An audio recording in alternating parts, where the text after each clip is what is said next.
भागवत के प्रति हुई। व्यास जी का सम्मान किया, भागवत जी का सम्मान किया। समस्त ग्रामवासियों ने जो भी जिससे हुआ, जो आदेश किया, वो इन्होंने उचित ढंग से नमस्कार, आप देख रहे हैं जन संवाद 24x7। अगर कहीं पर धार्मिक आयोजन हो रहे हो तो मन रोमांचित हो उठता है। यही सनातन की कहानी है। सनातन को जीवित रखने के लिए बहुत से समाज सेवी, धर्माचार्य, जनप्रतिनिधि अपना अहम रोल अदा करते हैं। ऐसा ही एक कार्य देखा गया लोनी नगर पालिका के वार्ड नंबर 39 में ग्राम गड़ी जस्सी में। यहाँ पर भागवत कथा हो रही थी। 7 दिन से ये कथा चल रही थी। 1 जून 2025 को ये कथा पूर्ण हुई और यहाँ पर प्रसाद का वितरण किया गया। गुरुजी द्वारा व्यास गद्दी पर बैठकर कथा का वर्णन किया गया। श्रोताओं द्वारा उस कथा का श्रवण किया गया। जिस तरह से भागवत कथा, मन में रोमांच भरने वाली कथा, बच्चे, बुजुर्ग, युवा, महिलाएं, बहन, बेटी सभी इस कथा का श्रवण कर रहे थे। कथा को श्रवण करते हुए कल कथा पूर्ण हुई और सभी ने प्रसाद ग्रहण किया। ग्राम गड़ी जस्सी में एक धार्मिक माहौल उत्पन्न हो गया, जहां सभी लोग भागवत कथा को लेकर जय जयकार कर रहे थे। वहीं कुछ लोगों ने बताया, धार्मिक आयोजन होने से हमारी संस्कृति बची रहती है और हमारे बच्चों में एक अच्छा संदेश जाता है। जिस तरह से ग्राम गड़ी जस्सी में युवाओं, बुजुर्गों, महिलाओं के सहयोग से, या ये कहें समस्त ग्रामवासियों के सहयोग से इस भागवत कथा का आयोजन किया गया। इसमें सबसे बड़ी बात ये रही कि सभी लोग मिलकर उस आयोजन को पूर्ण कर रहे थे, जिससे सनातनी संस्कृति जीवित रह सके। क्या कहा लोगों ने इस भागवत कथा को लेकर, साथ ही क्या कहा व्यास गद्दी पर बैठे गुरुजी ने भागवत कथा को लेकर, देखिए हमारी ये विशेष रिपोर्ट में। अभी पहुंचे हुए हैं हम लोनी नगर पालिका के वार्ड नंबर 39 में। वार्ड नंबर 39 की जो जगह पर हम खड़े हुए हैं, ये ग्राम जस्सी है। जस्सी गढ़ी ग्राम का नाम है और यहाँ पर आज बहुत ही सुंदर कार्य देखा जा रहा है। भगवान की आराधना बहुत ही सुंदर रूप में, अगर हम कहीं ये झांकियां निकली है जिसमें कृष्ण भगवान जी कहें या राधा जी कहें, कितने सुंदर सुंदर रूप यहाँ इस स्थान पर दिखाए जा रहे हैं। और ये सब है भक्तों की वजह से। कहते हैं अगर भक्त नहीं है तो भगवान भी नहीं है। भगवान की पहचान भक्तों से है। भक्त के बिना भगवान अधूरा है, जैसे भगवान के बिना भक्त अधूरा है। तो आज उसी भक्ति में कार्यक्रम की शुरुआत यहाँ पर पिछले 7 दिनों से हो रही है और आज यहाँ पर प्रसाद ग्रहण उन भक्तों को कराया जा रहा है जिन्होंने यहाँ पर अपनी अर्जी लगाई, यहाँ पर इस दरबार में आकर भगवान से अपनी मन्नत मांगी कि अगर ऐसा होगा तो हम आपके दरबार में फिर आएंगे, फिर हमें मौका मिलेगा, फिर हम यहाँ पर माथा टेकने आएंगे। तो यहाँ पर बहुत से लोग खड़े हुए हैं जिन्होंने इस कार्यक्रम के आयोजन में अपना योगदान भी दिया है। सबसे बड़ा योगदान होता है कि उस स्थान पर अपनी उपस्थिति दर्ज कराना जहां इस तरह के सनातनी कार्यक्रम होते हैं। तो हमारे साथ एक मैम जुड़ी हुई है, उनसे पता करेंगे। आपका नाम क्या है? संतोष। संतोष जी, कहाँ रहती हैं? यही रहते हैं जी। अच्छा, यही रहते हैं। कैसा लग रहा है आज इतने बड़े अच्छा लग रहा है, कार्यक्रम में? बढ़िया लग रहा है। बढ़िया लग रहा है। तो भगवान से क्या मांगा? भगवान ने मौज कर रखी है सबकी। तो ये कहना है संतोष जी का कि भगवान ने मौज कर रखी है। भगवान लोगों को मौज देने के लिए ही है। उन्हें भगवान का दर्जा इसलिए मिला हुआ है कि लोगों की मौज है, उनके भक्तों की मौज है। एक और हमारी आंटी जी हैं। आपका नाम क्या आंटी जी? विजेंद्री। विजेंद्री जी, कहाँ रहती हैं? यही ऐसी गढ़ी में। अच्छा, जस्सी गढ़ी में रहती है। हाँ। आपके गांव में बहुत सुंदर कार्यक्रम का आयोजन किया बहुत गया। अच्छा करा। क्या कहेंगे इस कार्यक्रम के लिए? बहुत अच्छा कहेंगे। बहुत अच्छा कहेंगे। हाँ। तो अच्छा हुआ कार्यक्रम, कोई विघ्न तो नहीं हुई? कुछ नहीं हुआ। अच्छा, तो आपने 7 दिन आकर यहाँ उपस्थिति दर्ज कराई थी? 7 दिन रोज की कलश यात्रा उठाई थी। कलश यात्रा उठाई थी, तो 7 दिन आप यहाँ उपस्थित रही थी। हाँ। तो ये कहना है आंटी जी का, हम 7 दिन यहाँ उपस्थित रहे थे और यहाँ पर आकर हमें आनंद आया। भगवान की इस भक्ति में हमको आनंद आया, जिसके लिए हमने 7 दिन यहाँ उपस्थिति दर्ज कराई थी। एक मैम हमारी और जुड़ी है, खड़ी हो जाइए। आप यहाँ पर आई भी नहीं और बैठी हुई भी है। आपका नाम क्या है? मंजू पांडे। हाँ जी, मंजू पांडे। मंजू पांडे। पांडे जी, कहाँ रहती हैं? मैं ही रहती हूँ। यहाँ रहती हैं। जब कोई सनातनी कार्यक्रम होता है, कोई भक्ति में कार्यक्रम होता है, किसी कथा का आयोजन होता है, तो कहते हैं वहाँ भगवान विराजमान हो जाते हैं। जी जी। आज क्या कहेंगे आप इस कार्यक्रम के लिए? जी, मुझे खिंचाव हुई है एकदम से, तभी मैं आई हूँ। इनकी बुलावा आई थी मेरे पास, पर मुझे टाइम नहीं मिल पाया। तो एकदम भक्ति जब सुनी ना इनके आवाज तो मैं आई हूँ खींची हुई बस। अच्छा, कैसा महसूस हो रहा है यहाँ आकर? बहुत अच्छा लग रहा है, आनंद आ रहा है, चारों तरफ खुशियाँ है, आनंद अच्छा आ रहा है, है। चारों तरफ सनातनी माहौल है, जी जी जी भगवान के भजन हो रहे हैं। जी जी।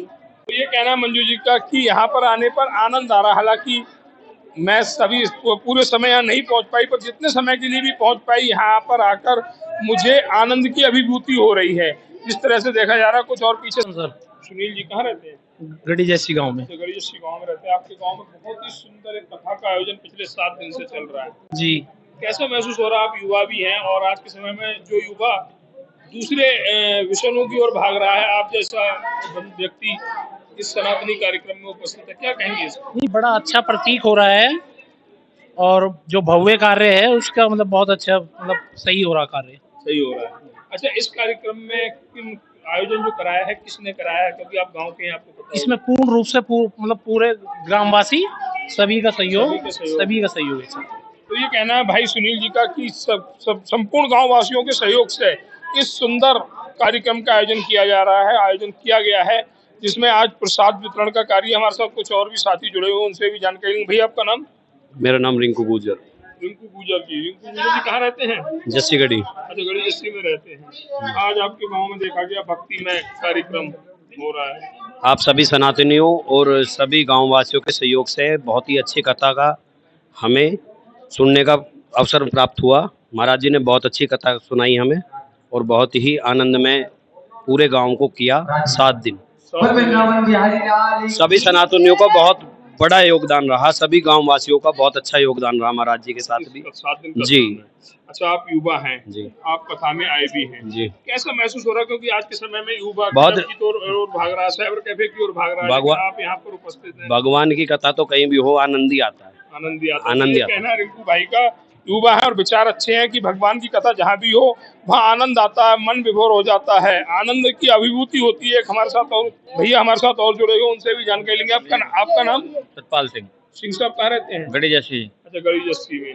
गढ़ी जस्सी के एक मंदिर में प्रांगण में बहुत ही सुंदर 7 दिन से कथा का आयोजन बहुत अच्छा लग रहा है, बहुत मन लग रहा है। गांव वासियों ने बहुत साथ दिया है और सहयोग दिया है। मैं तो गांव वासियों से यही अनुरोध करूंगा कि जब भी कथा भागवत कुछ भी हो तो गांव साथ दे। बहुत अच्छा लग रहा है, सहयोग दे, जिससे कि ये जो सनातन के कार्यक्रम चलते रहें। तो ये कहना भैया का, ये सनातन के कार्यक्रम अकेले किसी एक व्यक्ति के बस की नहीं होती, सभी सहयोग देते हैं तो कार्य पूर्ण हुआ है। हमारे साथ कुछ और भी साथी जुड़े हुए, हम बात करेंगे व्यास गद्दी पर, जो गद्दी पर बैठे हुए हैं गुरुजी से, उनसे बात करेंगे। आज के इस कार्यक्रम की कथा की जानकारी भी लेंगे। उनकी लगा था आज गद्दी पर बैठने के बाद जब भक्त कथा का श्रवण करते हैं, गुरुजी के मुख से, श्री मुख से कथा का श्रवण करते हैं तो भक्ति का आनंद दूना हो जाता है। स्वामी दीनेशानंद महाराज। महाराज जी कहाँ से हैं? लाछीपुर ऋषिकेश हमारा मूल स्थान है और यहीं से हमने अपनी शिक्षाएं ली है। विद्युत राष्ट्रकुल की उपाधि से सम्मानित है। गुरुजी पिछले 7 दिन से आपके श्री मुख से यहाँ पर जो भक्त है वो कथा का श्रवण कर रहे हैं। पिछले 7 दिनों से भगवान की कथा 2 दिन और बढ़ी सुंदरकांड के माध्यम के द्वारा। इतना सुंदर गांव, इतने सुंदर भाव अब तक पिछले 25 वर्षों में अनेक गांवों में, शहरों में, दिल्ली से बाहर भी कथा करने का अवसर प्राप्त हुआ, लेकिन गांव के अंदर इतनी जन भावना भागवत के प्रति हुई। व्यास जी का सम्मान किया, भागवत जी का सम्मान किया। समस्त ग्रामवासियों ने जो भी जिससे हुआ, जो आदेश किया, वो इन्होंने उचित ढंग से भागवत जी की सेवा की, आशीर्वाद प्राप्त किया। तो ये कहना है गुरुजी का कि सभी ग्रामवासियों ने कथा का श्रवण किया, कथा के विचार जाने और सबका सहयोग भी हमें पूर्ण रूप से मिला। इस गद्दी का महत्व क्या है आज दर्शकों को ये भी बताएंगे। कोई गांव था, गुरुजी कथा कह रहे थे, वहां पर हमारे एक वकील साहब आए तो गुरुजी जब कथा कहते थे तो कथा कहने से पहले एक चौकी लगाते थे और चौकी पर कहते थे आओ हनुमान जी विराजो। गुरुजी की भक्ति थी, लेकिन वकील साहब उस भक्ति को नहीं मानते थे। आके गुरुजी से बोलने लगे, गुरुजी आप कहते हो चौकी पे कि आओ हनुमान जी विराजो, क्या बाकी में हनुमान जी विराजते हैं? तो गुरुजी ने कहा ये मेरी भक्ति का भाव है। वकील साहब बोले नहीं, हम तो नहीं मानते इस बात को। तो उन्होंने कहा कल आप आना, इस चौकी को अपने घर ले जाओ, कल आप आना, आप चौकी आप अपने हाथ से रखना और जब मैं कहूँ हनुमान जी विराजो उसके बाद आप चौकी उठाने की चेष्टा करना।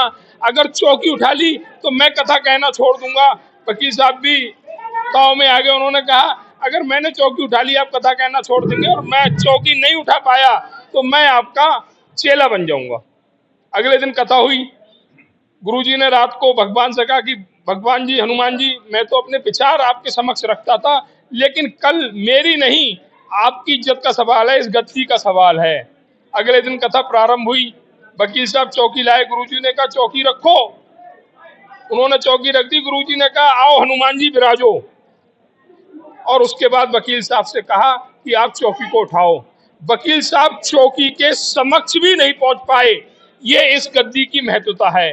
यहाँ पर जब कोई भी सज्जन व्यास गद्दी पर बैठकर कथा कहते हैं तो उनमें भगवान जी विराजमान होते हैं। ये हमने उस दिन देखा था जिस दिन वकील साहब चौकी के समक्ष भी नहीं पहुंच पाए, और गुरुजी ने खुद बता दिया कि यहाँ पर समस्त ग्रामवासियों का जो सहयोग मिला, जिसके कारण ये कथा पूर्ण हुई और 2 दिन कथा को और बढ़ाया गया। एक चाचा जी हमारे साथ और जुड़े हुए, उनसे भी जानकारी लेंगे। चाचा जी आपका नाम?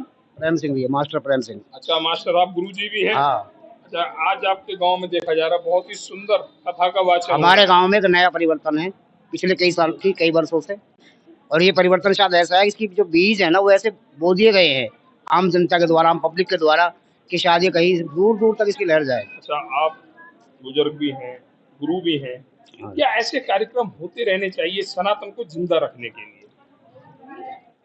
जब ऐसे कार्यक्रम किसी वजह तो बहुत आपको पता, मुझे पता है, उन वजह से जब नहीं हो पाए थे तो उस कारण ही तो सनातन मरा है।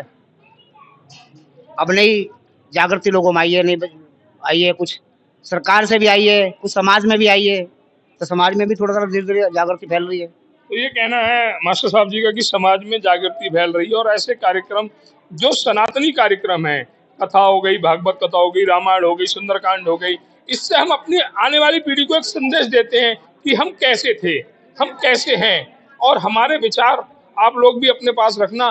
पश्चिमी देशों में क्यों ऐसा नहीं होता? क्योंकि वहाँ उस तरह के संस्कार नहीं मिल पाते। हमारे साथ एक साथी और जुड़े हुए, उनसे भी जानकारी लेंगे आज के इस विशेष कार्यक्रम को लेकर। भैया आपका नाम? नरेंद्र जी, कहाँ रहते हैं भैया? गढ़ी जैसी। गढ़ी जस्सी में साथी हैं आप, युवा साथी हैं। देखा जा रहा है बहुत ही सुंदर कार्य आपके गांव में हो रहा है, क्या कहेंगे ऐसे इस कार्यक्रम को लेकर? इस कार्यक्रम को लेकर ये कहें, गांव ग्रामवासियों की सबकी सेवा है और सद्भाव है, और आगे ऐसे प्रोग्राम होते रहें, सनातन के लिए ये जिम्मेदारी।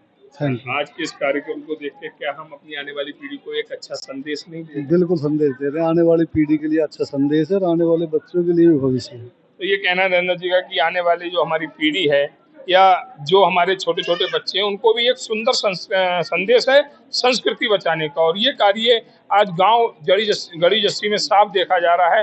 वार्ड नंबर 39 में ये गांव आता है, और कार्यक्रम दर्शक देख ही रहे हैं कि जिस तरह से सनातनियों के लिए एक बहुत प्यारा, बहुत सुंदर संदेश कथा के द्वारा गुरुजी दे रहे हैं।